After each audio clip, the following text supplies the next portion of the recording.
10ஆம் வகுப்பு கணிதம் இயலாறு முக்கோணவியல் பயிற்சி 6/5 வினாயன் 5 பார்க்கலாம்.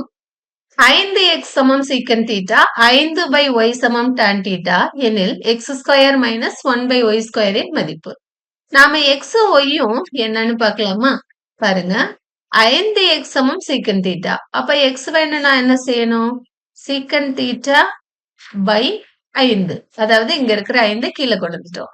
அதே மாதிரி 5/y சமம் டான் தீட்டா. நாம 1/y தான் நமக்கு வேணும். அதனால 1/y சமம் இந்த 5 அப்படியே கீழே கொண்டு வாங்க. அப்படின்னா டான் தீட்டா பை 5ன்னு கிடைக்கும். x ஸ்கொயர் பண்ணிருங்க. மைனஸ் 1/y-வும் ஸ்கொயர் பண்ணுங்க. x ஸ்கொயர் பண்ணீங்கன்னா sec square theta by 5 square பண்ணீங்கன்னா 25. மைனஸ் y ஸ்கொயர் பண்ணும்போது tan square theta by 5 square பண்ணீங்கன்னா 25. கீழே இருக்க 25 அப்படியே இருக்கும். மேல sec square theta minus tan square theta. Sec square theta minus tan square தீட்டாங்கிறது 1. 1/25. விடை ஆ.